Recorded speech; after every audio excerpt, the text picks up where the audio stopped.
Assalamualaikum warahmatullahi wabarakatuh. Saya Muhammad Niko Ataila Irmawan dengan NIM 234100081 dari Hukum Reguler kelas C. Di sini saya akan membahas salah satu soal UTS dalam mata kuliah Hukum Perdata Internasional, yaitu soal nomor 3. Dalam soal nomor 3 terdapat sebuah kasus sebagai berikut. Yoni Savitri adalah seorang perempuan warga negara Indonesia atau WNI, dan John Andre adalah seorang warga negara Australia atau WNA, merupakan dua orang sahabat dekat yang sama-sama tinggal di Yogyakarta, dan keduanya baru saja menyelesaikan kuliahnya pada program internasional di universitas swasta ternama di Yogyakarta. Suatu hari, John Andre menyampaikan niatnya untuk kembali ke Australia, dan dengan berat hati, Yeni Savitri merelakan rencana kepulangan sahabatnya tersebut. Sebelum keberangkatan John Andre menuju Yogyakarta International Airport, di rumah Yeni Savitri melepas kepergian John Andre dan menyuguhkan minuman teh manis. Setelah sampai Australia, John Andre merasakan sakit perut yang luar biasa dan oleh keluarganya dibawa ke rumah sakit untuk dirawat selama 14 hari dengan biaya 50.000 Australian dollar atau setara dengan 500 juta. Dari diagnosa dokter diketahui bahwa penyebab sakit perutnya John karena teh yang disuguhkan oleh Yeni sudah lama kadaluarsa. Setelah sembuh, John menggugat Yeni secara perdata di Pengadilan Negeri Yogyakarta. Dalam kasus ini, jika saya sebagai seorang hakim yang menangani kasus ini, saya akan melakukan classification dan leg cause sebagai berikut. Classification dalam menangani kasus ini, classification sendiri memiliki sebuah arti, yaitu dalam perdata internasional adalah proses penggolongan suatu perkara ke dalam kategori hukum tertentu berdasarkan norma hukum yang relevan.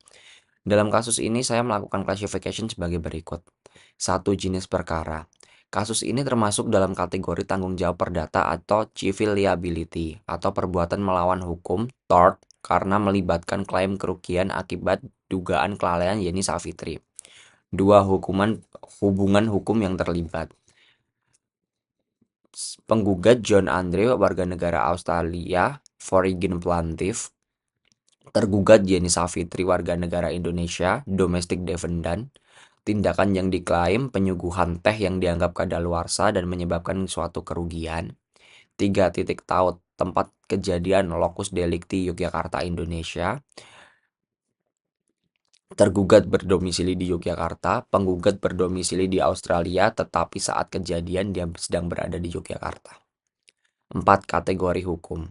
Perkara ini termasuk dalam ranah hukum perbuatan melawan hukum internasional atau International Tort Law. Penentuan leg cause. Setelah melakukan classification, langkah berikutnya adalah menentukan hukum yang berlaku atau leg cause. Dalam hal ini terdapat beberapa pertimbangan. 1. Prinsip leg loci delicti commissi atau hukum terjadinya perbuatan. Prinsip ini menentukan bahwa hukum yang berlaku dalam kasus ini adalah hukum negara tempat perbuatan melawan hukum terjadi. Karena tindakan menyuguhkan teh kadaluarsa terjadi di Yogyakarta, maka hukum Indonesia atau leg loci delicti commissi menjadi hukum yang relevan. 2. Prinsip leg fori atau hukum forum. Sebagai pengadilan yang berada di Indonesia, Pengadilan Negeri Yogyakarta cenderung menggunakan hukum Indonesia sebagai hukum yang berlaku dalam perkara ini, kecuali ada bukti bahwa hukum asing lebih tepat digunakan. 3. Kepraktisan dan aksesibilitas. Penggunaan hukum Indonesia memberikan efisiensi dan kepastian hukum karena pengadilan Indonesia lebih memahami hukum domestik dibandingkan dengan hukum Australia. Kesimpulan yang saya buat dalam kasus ini adalah, sebagai seorang hakim, saya akan menggunakan leg loci delicti commissi atau leg fori, yaitu hukum Indonesia, sebagai leg cause untuk menyelesaikan kasus ini. Dasar pertimbangannya adalah 1. Perbuatan yang dituduhkan atau penyuguhan teh terjadi di Indonesia. 2. Korban penggugat berada di Indonesia saat kejadian. 3. Tergugat adalah warga negara Indonesia yang berdomisili di Indonesia. 4. Pengadilan Indonesia memiliki jurisdiksi atas kasus ini. Dengan demikian, kasus ini akan diselesaikan berdasarkan hukum perdata internasional Indonesia, khususnya ketentuan tentang perbuatan melawan hukum sebagaimana diatur dalam pasal 1365 KUH Perdata.